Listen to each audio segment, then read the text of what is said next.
Hola, continuamos con nuestra serie Cómo hacer una exégesis.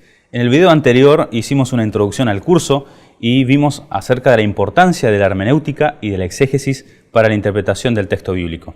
En este video nos concentraremos en algunos de los métodos exegéticos que hoy están disponibles, que parten de presuposiciones diferentes y que tienen herramientas diferentes. Y trataremos de mostrar cuál es la metodología que emplearemos a lo largo de esta serie. Para que tengamos un panorama, podemos observar un resumen de las principales metodologías que se han desarrollado para el estudio del texto bíblico.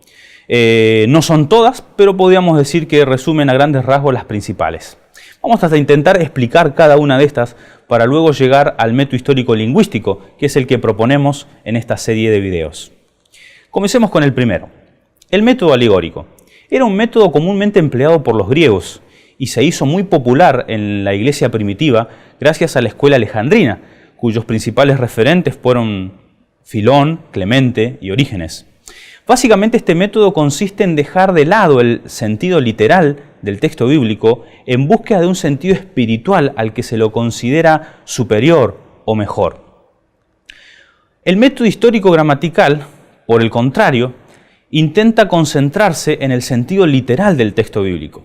Los antecedentes más antiguos de este método los podemos encontrar en la escuela de Antioquía y fue revitalizado por Lutero y Calvino de una manera bien decidida.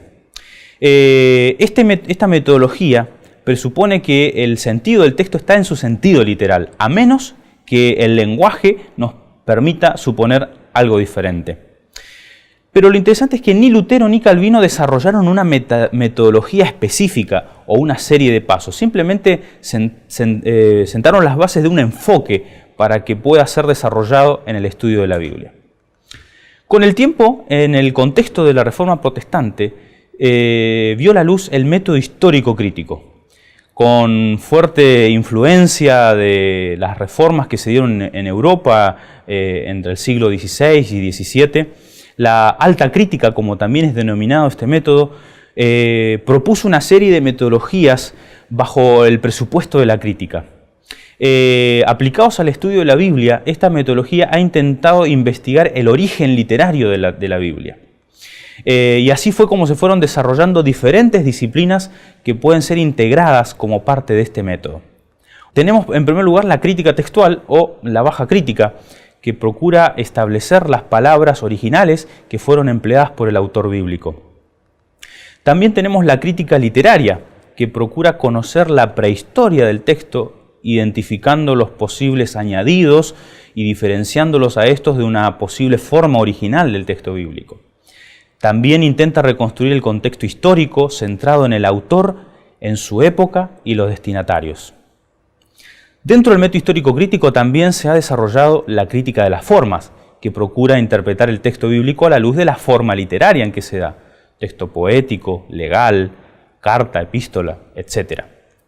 También tenemos la crítica de las tradiciones, un método diacrónico que intenta definir la historia de un texto desde su posible punto de partida en una etapa oral hasta su aparición como texto escrito y su redacción final. Y por último tenemos la crítica de la redacción, que se centra en los posibles intereses teológicos y literarios de los autores del texto. Procura identificar además su estilo personal y comprender las motivaciones que le llevaron a la producción del texto. Bien, este método histórico crítico es uno de los más populares en la actualidad. Sin embargo, los presupuestos sobre los que se basa esta metodología parecen ser ajenos a los que encontramos en el texto bíblico. Ernst Troeltsch mencionó que la crítica se basaba básicamente en tres principios fundamentales. El principio de correlación, por el cual todos los fenómenos históricos ocurren en un nexo cerrado de causa y efecto conocidos y en el cual todo está conectado. En segundo lugar, el principio de analogía, que entiende que la clave para interpretar el pasado está en el presente. Y el principio de crítica, que en el estudio de los fenómenos históricos presupone que hay varios juicios de probabilidad muy variable, por lo cual se debe definir primero el grado de probabilidad que le corresponde a cualquier tipo de tradición transmitida. De alguna manera se parte de la presuposición de la desconfianza, tratando de demostrar si es válido o no aquello que hemos recibido. Este método rechaza la inspiración de la Biblia y la entiende como un producto netamente humano. Cuestiona la autoría tradicional de la mayoría de los textos bíblicos, dudando de su origen o de la época que se señalan en el mismo, y entiende que el texto actual sería el resultado de múltiples intervenciones que modificaron la esencia del mensaje. Para una crítica de este método puede consultarse el artículo de Raúl Kers, que se encuentra en el libro aquí señalado, y es muy interesante también una autocrítica que es realizada por Ignacio Carvajosa en su libro De la fe nace la exégesis. Bien, como una reacción a los métodos histórico-críticos surgen los métodos sincrónicos. Estos métodos de alguna manera tratan de concentrarse en la forma final, en la forma recibida del texto bíblico. Tenemos en primer lugar el análisis retórico, que aplicado al Antiguo Testamento se ha centrado básicamente en los procedimientos semíticos de composición, el estudio de los paralelismos, el quiasmo, etc. El problema de este tipo de análisis es que es excesivamente estilístico y descriptivo. También está el análisis narrativo, que estudia las formas de un relato, se preocupa por el narrador, la trama, los personajes, entre otros elementos literarios. Proporciona una reflexión teológica, pues se preocupa por la vida que emana del texto bíblico también, lo cual parece positivo. También tenemos el análisis semiótico, que solo se enfoca en el texto, en su estructura lingüística, pero limita el significante solo a este, dejando de lado otros elementos como el contexto, el autor o los destinatarios, por ejemplo. Luego, recientemente ha habido una gran proliferación de métodos muy diversos, muy variados a la verdad, lo cual podemos encasillar bajo la designación de métodos posmodernos.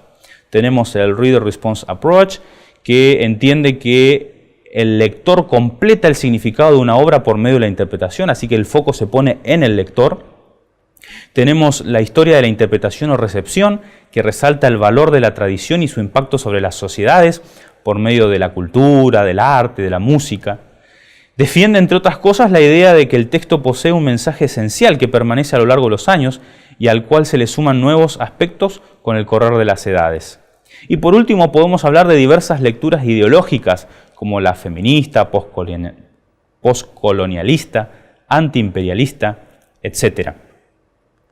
Ahora, en esta serie de videos nosotros proponemos trabajar con lo que denominamos el método histórico-lingüístico. El método histórico-lingüístico es en esencia el método histórico-gramatical, solo que entendemos que la lingüística es mucho más amplia que la gramática, por cuanto incluye, por ejemplo, a la pragmática.